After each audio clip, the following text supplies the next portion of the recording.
اور تو صاحب کہتے ہیں میں نے اپنے بیٹا حاصل کر لیا ہے۔ علی جج کہتا ہے تو تم نے سمن کو مار دیا ہے، اس کی قیمت تمہیں چکانی ہوگی۔ اور تو صاحب کہتے ہیں تم نے میرے ساتھ معاہدہ کیا تھا، اب تم مجھے مارنے کا ارادہ بنا رہے ہو، اب تمہارے خیال میں قیمت کون چکائے گا؟ اور یہاں پر اس قسط کا اختتام ہو جاتا ہے۔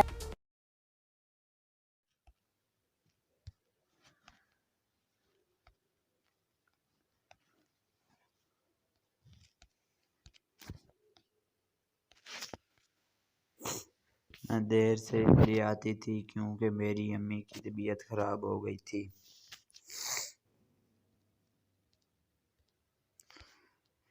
صدق جاز حیدرآباد میں ہماری ایک بہت ہی پیاری بیٹی تھی۔ وہ اپنے والدین کے اکلوتی بیٹی تھی۔ وہ روزانہ صبح اسکول جاتی اور گھر واپس آ کر کاج میں اپنی امی کا ہاتھ بٹاتی تھی۔ ایک دن مہینہ اسکول تاخیر سے پہنچی تو ٹیچر نے اسے بہت ڈانٹا اور وقت پر آنے کی تاکید کی، لیکن اب تو روز ہی ہونے لگا۔ مہان سب سے آخر میں اسکول پہنچتی اور مجھ سے خوب ڈانٹ کھاتی، لیکن اصل وجہ نہیں بتاتی تھی کہ کہیں اسے بہانہ نہ سمجھ لیا جائے۔ پھر مہان پورے ایک ہفتے اسکول نہ ہی بچے مختلف باتیں کرنے لگے۔ وہ روزانہ ٹیچر سے لیٹ آنے پر ڈانٹ کھاتی تھی۔ ہو سکتا ہے کہ اس نے اسکول ہی چھوڑ دیا ہو، لیکن آخر ایک ہفتے کی چھٹی کے بعد وہاں اسکول آ گئی۔ آج وہ کلاس میں سب سے پہلے آئی تھی۔ جلدی ہے ٹیچر کلاس میں داخل ہوئی تو سب بچوں نے اٹھ کر انہیں سلام کیا۔ مس نے سلام کا جواب دیا اور مہانہ کو دیکھ کر چونک گئی۔ انہوں نے مہانہ کو اپنے پاس بلایا اور کہا، ایسا تھا تم روزانہ اسکول دیر سے آتی تھی اور آج پورے ایک ہفتے کے بعد آئی ہو، دل بھر گیا تمہاری چھٹیوں سے۔ اس غصے میں اسے ڈانٹے جا رہی تھی اور مہانہ کی آنکھوں سے آنسو بہہ رہے تھے۔ اس نے مس سے کہا، مس میں آج کچھ کہنا چاہتی ہوں۔ ہاں کہیں، مس نے غصے سے کہا۔ مس میں دیر اس لیے آتی تھی کیونکہ میری امی کی طبیعت خراب ہو گئی تھی۔ میرا کوئی بھائی یا بہن نہیں۔ والد کسی فیکٹری میں کام کرتے ہیں۔ ناشتہ تیار کرنا اور ماں کو دوا دینے کی وجہ سے میں دیر آتی تھی۔ پھر ماں کا انتقال ہو گیا اور اس لیے کئی دن اسکول نہ آ سکی۔ آئندہ ہمیشہ وقت پر آیا کروں گی کیونکہ اب میں ماں کی خدمت نہیں کر سکوں گی۔ مہانہ کی بات سن کر سبھی بچے افسوس کرنے لگے اور مس بھی بہت شرمندہ ہوئی۔ مہانہ یہ سب بتا کر زور زور سے رونے لگی۔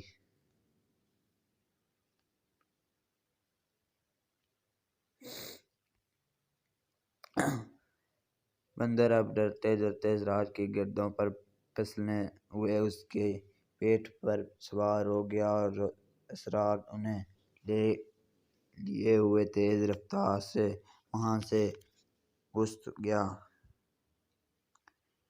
ایک جنگل میں بندروں کا ایک ٹولی رہتی تھی۔ ایک ٹولی میں دو بچے بھی تھے جو بہت زیادہ شرارتی تھے اور ان کی ماں باپ بھی ان کی طرح ان شرارتوں سے تنگ آ گئے تھے۔ اسی جنگل میں ایک ننھے زراف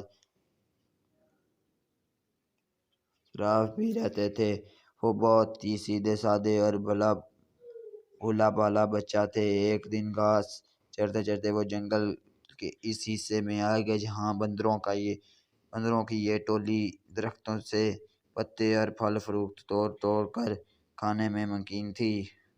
دوسرے چھوٹے شرارتی بندروں نے زراف کو دیکھا تو انہیں حیران ہونے لگے کیونکہ ان بچوں نے کبھی ایسے کوئی بھی جانور نہیں دیکھا۔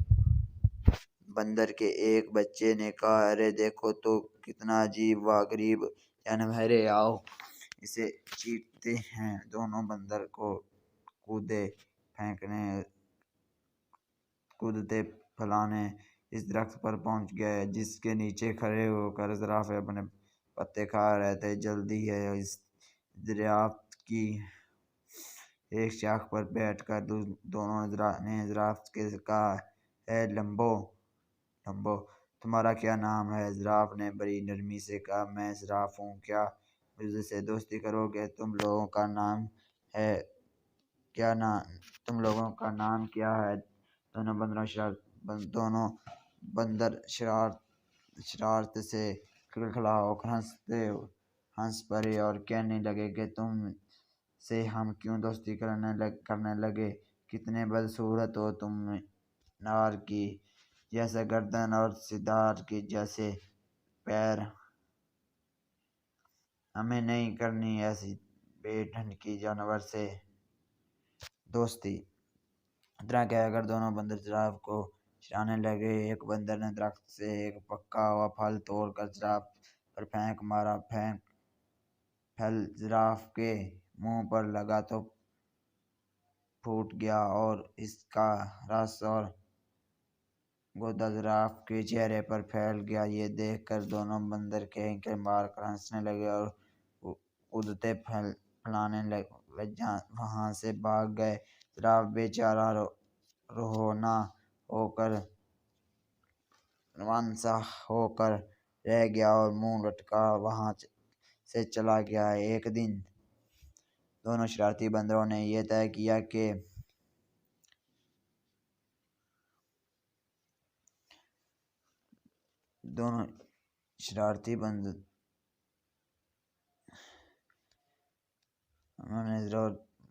تو وہ دونوں نے پیڑ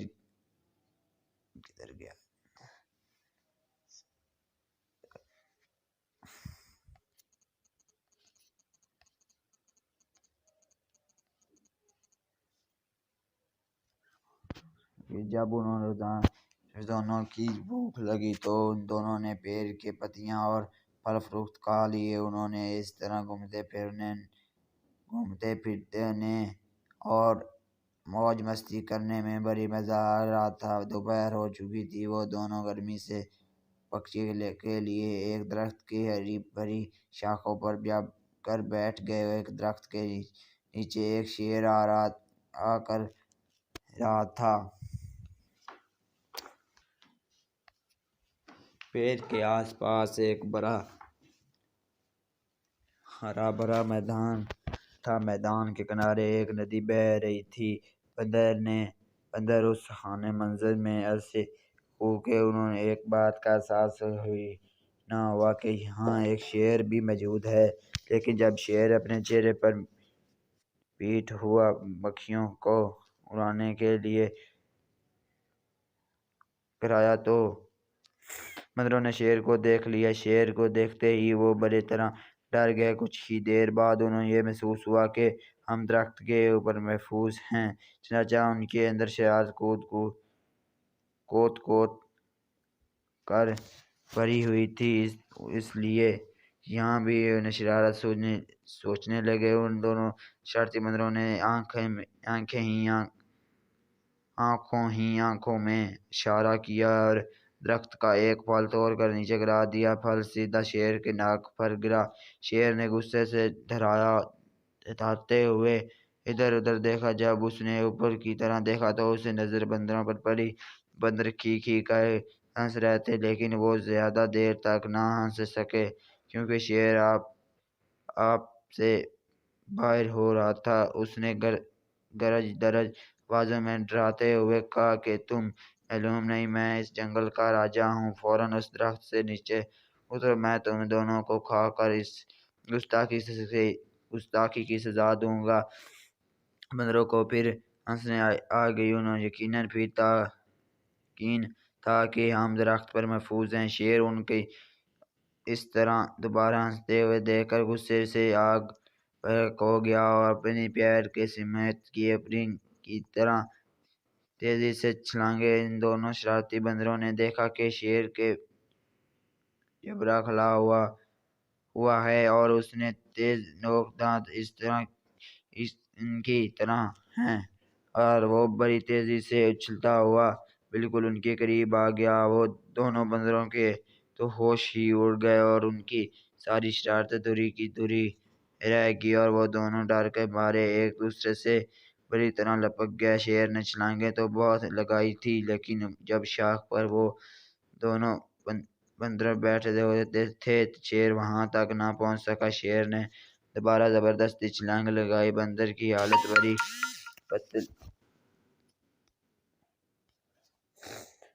پتلی ہو گئی تھی۔ وہ ڈر کے مارے چیخنے چلانے لگے، لیکن وہاں ان کی پکار سننے والا کوئی بھی نہ تھا۔ وہ تو ٹولی اور اپنے ماں باپ کی اجازت کے بغیر بھاگ کر آئی تھی۔ اس درخت کے آس پاس کوئی دوسرا درخت بھی نہ تھا کہ وہ چھلانگ لگا کر اس پر چلے جائیں، اور نہ ہی اس درخت پہ کوئی کہ جس پر وہ دونوں بیٹھے ہوئے تھے۔ اونچائی کی طرح کوئی مضبوط شاخ بھی جس پر جا کر وہ بیٹھ سکے۔ یوں سمجھ لیا کہ شرارت اور نافرمانی بندر آج بری طرح پھنس گئے تھے۔ وہ اس حالت میں تھے کہ انہیں کچھ سمجھ نہ دیا رہا تھا کہ کو ان کے کانوں میں دھمکی سے آواز آئی کہ گھبراؤ مت، میں تم دونوں کو یہاں سے نکلوا کر لے جاؤں گا۔ چپکے سے میری گردن کے سہارے میری پیٹھ پر اتر آؤ۔ وہ کیا دیکھتے ہیں کہ ان کے ٹھیک اوپر درخت کے پتوں کے درمیان سے کسی زرافے کا سر نکل رہا تھا، جس کا ان لوگوں نے کچھ دن پہلے خوب مذاق اڑایا تھا۔ بندر نے اس دوسرے کو شرمندہ سے دیکھا کہ آج وہی زرافہ ہماری جان بچانے کے لیے تیار ہے۔ اس زرافے کو اس دن کی شرارتیں اور مذاق وغیرہ کا ذرا بھی خیال نہیں تھا۔ دونوں بندروں نے اپنی نگاہیں نیچے کر لیں۔ زرافے نے کہا، میرے دوستو جلدی کرو، اگر شیر نے مجھے دیکھ لیا تو وہ ہمیں تینوں کو کھا جائے گا۔ بندر اب ڈرتے ڈرتے زرافے کی گردن پر پھسلے ہوئے اس کے پیٹ پر سوار ہو گئے، اور زرافہ انہیں لیتے ہوئے تیز رفتار سے وہاں سے کھسک گیا۔ شیر کو پہلے تو پتہ نہیں چل سکا کہ کیا ماجرا ہے، لیکن جب اس نے زرافے کی پیٹھ پر سوار ہو کر دیکھا تو بندروں کو بھاگ نکلتا دیکھا تو اس نے ڈراتے ہوئے ان کا پیچھا کیا۔ بندر نے پیچھا کرتا ہوا شیر کو دیکھا تو اس کی چینخ نکل گئی اور وہ بری طرح چیخ چلا کر سو گیا۔ شیر پوری قوت کے ساتھ بندروں کو پکڑنے کے لیے دوڑنے لگا تھا اور ٹکرایا جا رہا تھا۔ زرافے نے بندروں کو سمجھایا کہ دوڑنے کی کوئی بات نہیں، اب تم دونوں بالکل محفوظ ہو، شیر مجھے کبھی نہیں پکڑ سکے۔ اور سچ مچ ہوا بھی ایسی ہی کی۔ زرافے نے شیر کو کافی پیچھے چھوڑ دیا۔ ایک محفوظ جگہ پر پہنچ کر زرافہ رک گیا۔ بندر چھلانگ لگا کر اس کی پیٹھ سے نیچے اتر آیا۔ تب زرافے نے ان دونوں سے کہا، اس دن تم دونوں نے میری لمبی گردن اور میری ٹانگوں کا بہت مذاق اڑایا تھا نا؟ آج دیکھ لو نا کہ ان کی وجہ سے تم لوگوں کی جان بچ سکی ہے۔ لمبی گردن کی وجہ سے ہی میں تم دونوں کو دور سے دیکھ سکا اور درخت سے تم کو اتار سکا، اور لمبی ٹانگوں کی وجہ سے تیز دوڑ سکا۔ بندر اس پر کہنے لگ سکتے تھے وہ کیا کہہ سکتے تھے۔ دونوں نے شرم کے مارے اپنی اپنی گردنیں جھکا لی اور خاموش رہے۔ ان کی یہ حالت خاموشی اور شرمندگی کو دیکھ کر زرافے نے ہنستے ہوئے خود کہا کہ چلو چھوڑو ان باتوں کو، بھول جاؤ پچھلے قصبے کو۔ اب بعد سے تم دونوں میرے دوست بن کر میرے ساتھ روزانہ کھیلو گے نا؟ زرافے کی یہ بھلائی دیکھ کر دونوں شرارتی بندروں کو اپنی حرکتوں پر سخت غصہ آنے لگا کہ ان لوگوں نے اتنی اچھی اور پیاری زرافے کو کیوں ستایا تھا اور ان کا مذاق کیوں اڑایا تھا۔ ان دونوں نے اسی وقت زرافے سے معافی مانگی۔ زرافے نے کہا، دوستو معافی کی کوئی ضرورت نہیں، اتنے بڑے دل والا۔ زرافے کی یہ بات سن کر ان دونوں شرارتی چوہوں نے فیصلہ کر لیا کہ آج کے بعد سے وہ کسی کو نہیں ستائیں گے اور کسی کا مذاق بھی نہیں اڑائیں گے۔ انہوں نے زرافے سے کہا کہ ہم نے جان بوجھ کر بہت ستایا تھا، آج سے ہم کسی کو بھی نہیں ستائیں گے اور نہ کسی کو برا بھلا کہیں گے۔ آج سے تم ہمارے سب سے اچھے دوست ہو۔ دونوں بندروں کو یہ بات سن کر زرافے کی بڑی خوشی ہوئی اور وہ ہنستے خوشی ساتھ رہنے لگے۔ کھیتی باڑی میں تم اس قدر محنت کرتے ہو، کتنا کچھ کما لیتے ہو۔ حریم خان نر تھا۔ کراچی باہر میں ہے۔ حیدرآباد و دکن سے 7 میل دور کوکلینڈا نامی ایک شہر ہے، جہاں ایک کسان اپنے کھیتوں میں بیج بو رہا تھا۔ صبح کا وقت تھا۔ علاقے کی نماز سیر کرتی ہوئی وہاں سے گزری۔ کسان کو محنت سے کام کرتے ہوئے دیکھ کر نواب نے سوچا کہ کسان سے اس کی خیر دریافت کرنی چاہیے۔ وہ گھوڑے سے اترے اور کھیت کے کنارے پہنچ کر کسان سے پوچھا، کیوں بھیا، کھیت باڑی میں تم اس قدر محنت کرتے ہو، کچھ کما لیتے ہو، کچھ فائدہ بھی ہوتا ہے یا نہیں؟ کسان نے سر اٹھایا اور نواب سے کہا، فائدہ کیا جناب، فصل کاٹنے کے بعد اس کے 4 حصے کر لیتا ہوں۔ نواب نے پھر پوچھا، اچھا تو ان 4 حصوں کو خرچ کیسے کرتے ہو؟ کسان نے جواب دیا، ایک حصہ تو حکومت کے ٹیکس میں چلا جاتا ہے، دوسرا حصہ قرض چکانے میں ختم ہو جاتا ہے، تیسرا حصہ ادھار دینا ہو، اور باقی چوتھا حصہ یوں ہی لٹا دیتا ہوں۔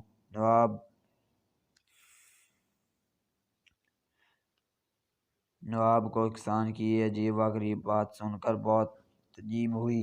حیرانی سے پوچھا، تمہاری بات میری سمجھ میں نہیں آئی، صاف صاف بتاؤ، تم قرض چکاتے بھی ہو اور دیتے بھی ہو؟ ایسا کون سا قرض ہے جو ہر فصل پر ادا کرتے ہو اور پھر بھی ختم نہیں ہوتا، اور وہ کون ہے جسے تم ہمیشہ قرض دیتے ہو اور پھر ایک چوتھا رقم تم یوں ہی اڑا دیتے ہو؟ کسان نے جواب دیا، جناب، بات دراصل یہ ہے کہ میرے والد نے ایک ساہوکار سے رقم ادھار لی تھی۔ والد کے مرنے کے بعد اس کا سود میں ادا کرتا ہوں، ایک حصہ ٹیکس دے کر، دوسرا حصہ ادا ہو جاتا ہے اور تیسرا حصہ کیسے ادھار دیتا ہوں۔ نواب نے پوچھا۔ کسان نے کہا، یہ میں اپنی 2 لڑکوں پر خرچ کرتا ہوں تاکہ بڑھاپے میں وہ مجھ پر خرچ کریں۔ کیوں؟ نواب نے پوچھا، اور یہ ایک حصہ فضول کیوں رکھ دیتے ہو؟ کسان نے کہا، میری ایک لڑکی بھی ہے، آپ کو پتہ ہے کہ آج کل جہیز کے بنا شادی نہیں ہوتی، اور جہیز ایک فضول رسم ہے۔ چوتھا حصہ اس کے لیے جہیز کے لیے رکھتا ہوں۔ میرے نظر میں یہ رقم لٹا رہی ہے۔ نواب اس کی بدلی گفتگو سے بہت متاثر ہوا اور ایک بڑی رقم اسے انعام کے طور پر دے کر رخصت ہو گیا۔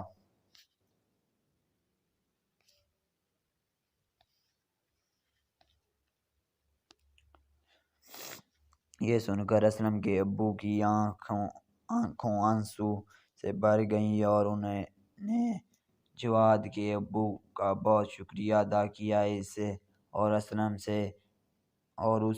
اسلم اور جواد کی دوستی مضبوط ہو گئی۔ تو بھی صدیق جرہ والا اسلم ایک غریب لیکن نہایت ہونہار طالب علم تھا۔ اس کے والد ایک معمولی سی دکان پر کام کرتے تھے۔ ان کی تنخواہ بھی کم تھی۔ اسکول میں اسلم کا ایک دوست جواد تھا، جو امیر گھرانے سے تعلق رکھتا تھا۔ ایک روز اسلم کے والد سڑک کے حادثے میں زخمی ہو کر معذور ہو گئے۔ اگلے دن اسلم اسکول گیا تو کسی بھی کام میں اس کا دل نہ لگ رہا تھا۔ وہ سارا دن پریشان بیٹھا رہتا۔ اس کے دوست جواد نے جب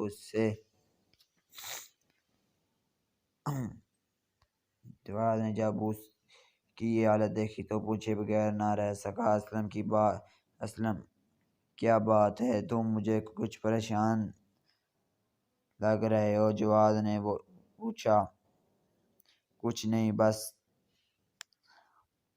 تھوڑا سا سر درد ہے۔ اسلم نے ٹالنا چاہیے۔ اگر کوئی پریشانی ہے تو مجھے بتاؤ، میں تمہاری مخلص دوست ہوں، میں ضرورت تمہاری مدد کروں گا۔ جواد سے اپنے دوست کی پریشانی دیکھنا گئی۔ اس نے پھر پوچھا۔ اسلم نے سوچا کہ وہ اگر جواد کو اپنا سارا مسئلہ بتا دے تو شاید اس کے دل کا بوجھ کچھ کم ہو جائے۔ اسلم نے اپنے ابو جان کے بارے میں ساری بات جواد کو بتا دی اور ساتھ یہ بھی بتایا کہ کام پر نہ جانے کی وجہ سے اس کا والد کا تنخواہ بھی نہیں مل سکے گی۔ جواد کو اسلم کے والد کے بارے میں سن کر بہت دکھ ہوا۔ میرے دوست، تم پریشان مت ہو، میں اپنے ابو سے بات کروں گا، وہ ضرور تمہارے مسئلے کا کوئی حل نکال لیں گے۔ جواد نے اپنے گھر پہنچا اور اپنے ابو کو اسلم کے بارے میں سب کچھ بتایا۔ یہ سب کچھ جان کر جواد کے ابو کا دل بھی غم سے بھر گیا اور انہوں نے اسلم کی مدد کرنے کا فیصلہ کیا۔ اگلے روز اتوار کی چھٹی تھی۔ اچانک اسلم کے گھر کے دروازے پر دستک ہوئی۔ اسلم نے دروازہ کھولا تو سامنے جواد اپنے ابو کے ساتھ کھڑا دیکھ کر بہت خوش ہوا اور ان کے اندر لے آیا۔ جواد کے ابو نے بات شروع کی اور اسلم کے ابو کی تسلی دی۔ آپ بالکل نہ گھبرائیں، جب تک آپ مکمل صحت یاب نہیں ہو جاتے گھر کے خرچ کی طرح سے بے فکر ہو جائیں۔ دوا کا خرچ اور اسلم کی فیس کا بندوبست بھی ہو جائے گا۔ ہم کوشش کریں گے کہ آپ کے گھر کا پورا طرح سے خیال رکھیں۔ یہ سن کر اسلم کے ابو کی آنکھیں آنسوؤں سے بھر گئی اور انہوں نے جواد کے ابو کا بہت شکریہ ادا کیا اور اس سے اسلم اور جواد کی دوستی مضبوط ہو گئی۔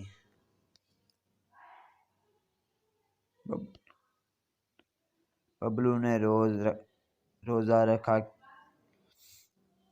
رکھنے کی ہاں کی کہ سب گھر والوں کا لاجواب کر دیا۔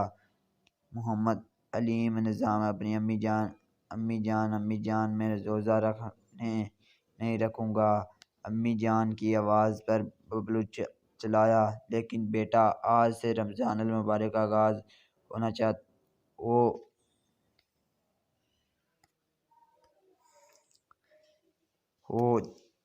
چاہتا ہے اور پہلا روزہ ہر بچے کو رکھنا چاہیے، بلکہ کوشش کرنی چاہیے کہ تمام روزے رکھنے کے بچے اپنے اللہ کو خوش اور راضی کریں۔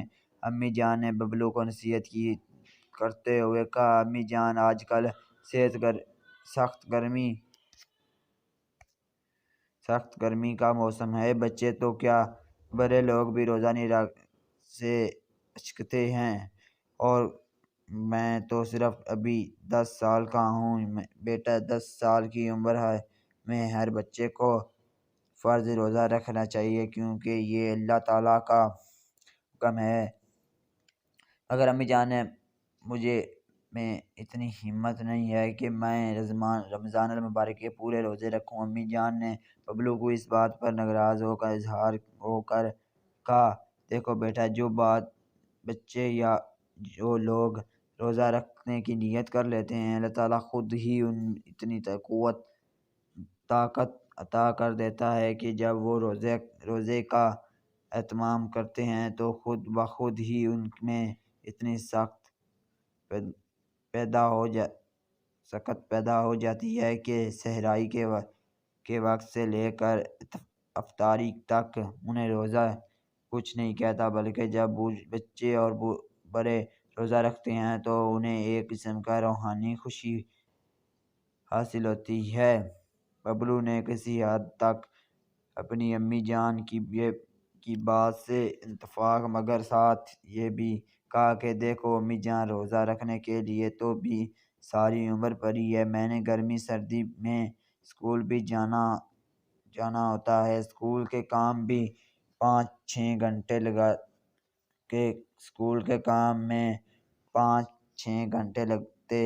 لگانے ہوتے ہیں، پھر سخت دھوپ اور ہبس میں گھر واپس آ کر کسی طرح میں روزہ برداشت کروں گا۔ اگر آپ نے مجھے روزہ رکھوانا ہی ہے تو پھر ایک ماہ کے لیے اسکول سے مجھے چھٹی لے دیں۔ میں روزے کی حالت میں گھر میں بیٹھ کر یا لیٹ کر سارا دن گزار لوں گا، یوں آپ کو بھی مجھ سے کوئی شکایت نہیں۔ امی جان ببلو کی یہ بات سن کر قدرے غصے میں آ گئی اور انہوں نے ببلو کو بات کاٹتے ہوئے اسے کہا، ببلو دیکھو ببلو میاں، تم اکیلے ہی نہیں بلکہ دنیا بھر کے تمام مسلمان بچے اپنے اسکول میں تمہارے جیسی عمر کے مطابق جاتے ہیں۔ انہوں نے روزے بھی رکھے ہوتے ہیں اور تمام زندگی کے کام بھی کرتے ہیں۔ اسکول کے کام کے علاوہ سحری سے لے کر افطاری تک اللہ تعالیٰ کی عبادت کرتے ہیں، 5 وقت کی نماز ادا کرتے ہیں، تلاوت قرآن پاک کرتے ہیں، ساتھ گھریلو کام کاج میں بھی حصہ لیتے ہیں۔ اس کے باوجود وہ خوش و خرام اور تازہ دم رہتے ہیں۔ پھر تمہیں کیا بات ہے کہ تم ایک روزہ بھی نہیں رکھنے کو کہہ رہے ہو؟ 30 روزے تو دور کی بات۔ امی جان کی یہ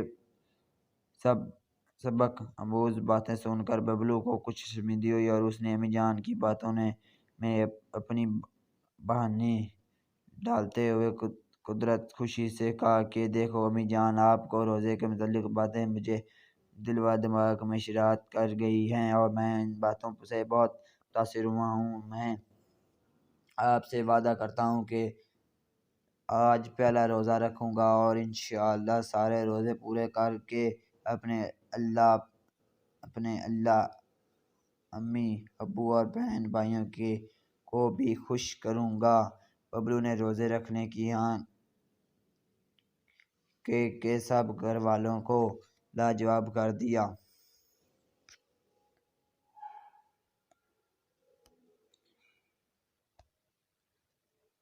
عامر بری صحت میں پڑ گیا اور اسے نشے کی لت پڑ گئی۔ رکھوں عوام مظفر گھر عامر ہمیشہ اپنے والد کی نصیحت ایک کان سے سن کر دوسرے کان سے نکال دیتا۔ سب گھر والے اس کی اس عادت پر بہت تنگ تھے۔ وہ دن کے سارے جمع بوجھ ایک نشے کے برے عام میں صرف کر دیتا۔ اس کا ایک ہی بھائی عمران تھا جو بہت محنتی تھا۔ عامر کے والد 3 سال پہلے وفات پا گئے۔ ان کے وفات کے بعد عمران نے اپنی تعلیم اداری چھوڑ کر گھر کا خرچ سنبھال لیا۔ وہ سویرے کام کی تلاش میں گھر سے نکل جاتے اور شام کو واپس لوٹ آتے، لیکن عامر بری صحت میں پڑ گیا اور اسے نشے کی لت پڑ گئی۔ اس کے گھر والوں نے اسے کچھ سمجھایا لیکن اس کے کان پر جوش تک نہ رنگی۔ اس کے دوست اس کے گھر والوں کے خلاف وکالت ہوئے اور ان کی باتوں میں آ جاتے۔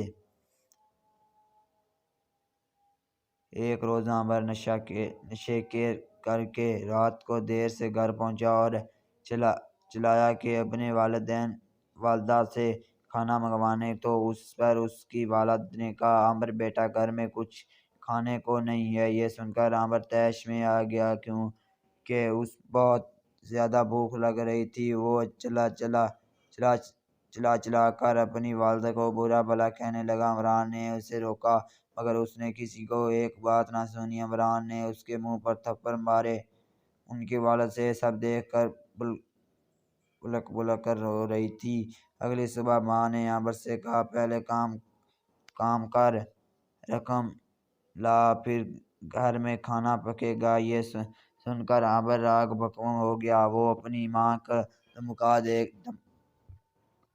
دھکا دے کر وہاں سے باہر نکل گیا۔ جب وہ اپنے دوستوں کے پاس پہنچا تو اس کے پاس پیسے نہ ہونے کی وجہ سے اس کے دوست اس سے جھگڑا کرنے لگے اور اسے اتنا مار کر وہ زخمی ہو کر زمین پر گر پڑا۔ وہ گلی میں بے ہوش پڑا تھا، تب چاچا کرم داد کا وہاں سے گزر ہوا۔ انہوں نے عامر کو اس حالت میں پایا اور وہ اسے ہسپتال لے گئے۔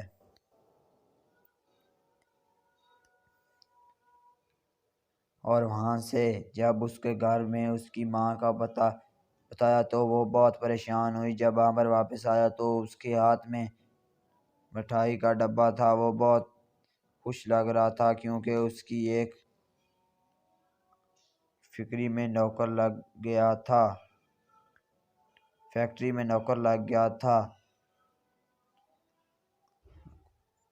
نوکر لگ گئی تھی۔ اس کی والد بہت خوش ہوئی، لیکن جب عامر کی اس بات کا علم ہوا تو وہ بہت پریشان ہوا۔